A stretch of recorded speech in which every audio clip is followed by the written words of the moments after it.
आज के homeopathic video में आप सभी का स्वागत है। आशा है आप सभी स्वस्थ और प्रसन्न होंगे। आज के होम्योपैथिक वीडियो में मैं डॉक्टर ईवी नैस साहब के एक मरीज के कहानी का वर्णन करूंगा।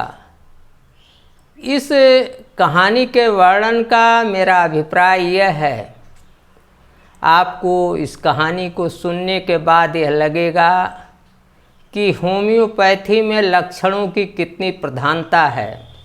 यदि आप लक्षणों के आधार पर होम्योपैथिक दवा का चुनाव करते हैं तो निश्चित रूप से आपके रोगी को लाभ होगा और आपके रोगी का रोग आसानी से ठीक होगा। तो आइए हम शुरू करते हैं डॉक्टर नैस साहब के मरीज की कहानी। एक दिन डॉक्टर नैस साहब ने देखा कि एक आदमी सड़क पार करके उनकी क्लिनिक की ओर आ रहा था। वह आदमी लड़खड़ा रहा था और बहुत ही देखने में बहुत ही हट्टा कट्ठा था। स्ट्रांग एंड स्टर्डी था, बहुत ही हट्टा कट्ठा आदमी था जो लड़खड़ा रहा था। लड़खड़ाते हुए सड़क पार करके उनकी क्लिनिक की ओर आ रहा था। उन्होंने दूर से ही देखा तो उन्हें लगा कि मरीज ने शराब पी रखी है और वो लड़खड़ा रहा है। उसकी लड़खड़ाहट शराबी के लड़खड़ाने जैसी थी। जब वो नज़दीक आया तो उन्होंने देखा कि उसका चेहरा और उसके ओठ नीले पड़ गए थे। वो हाँफ रहा था। उन्होंने सहारा दे करके मरीज को सहारा दिया और उसको एक कमरे में ले जा कर के अपने बैठाया। वहाँ उसकी सांस फूल रही थी और कुछ देर तक उस सांस फूलने के कारण वह कुछ बोल नहीं पा रहा था। थोड़ी देर आराम करने के बाद वह कहने लगा कि इस तरीके से हमें श्वास की परेशानी होती है और मुझे रास्ते में आराम करने के लिए बैठना पड़ता है।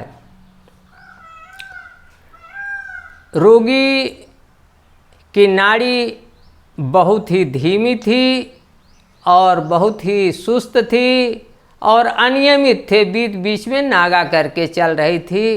इर्रेगुलर पल्स थी और वीक पल्स थी।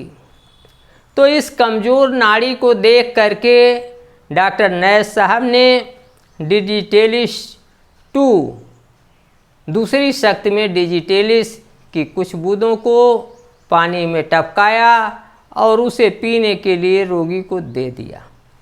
कुछ दिन बाद डॉक्टर नैस साहब रोगी के दरवाजे के सामने से गुजर रहे थे।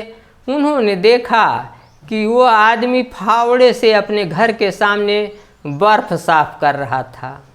डॉक्टर नैस साहब को देख करके उस रोगी ने कहा कि जब से आपने मुझे वह दवा दिया तब से मेरी सांस की परेशानी के साथ ही साथ दिल की परेशानी भी ठीक हो गई और मैं अब पूर्ण रूप से स्वस्थ हूँ।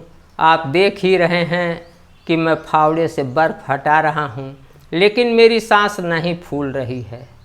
तो इस तरीके से आपने देखा कि नैस साहब ने डिजिटेलिस का चुनाव इस रोगी के लिए उसके बहुत ही weak heart, weak pulse, slow और इरेगुलर पल्स और चेहरे और ओंठ के नीलेपन को देख करके उन्होंने डिजिटेलिस का चुनाव किया।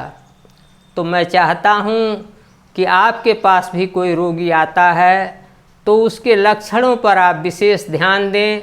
एक साथ कई दवाएं देने के बजाय आप पुराने रोगों में एक ही दवा का चुनाव करें। नए रोगों में एक से अधिक दवाएं तो कुछ चल सकती हैं लेकिन पुराने रोगों में कभी भी आप एक साथ कई दवाएं देने का प्रयास न करें। इससे रोगी के ठीक होने में बाधा पड़ेगी।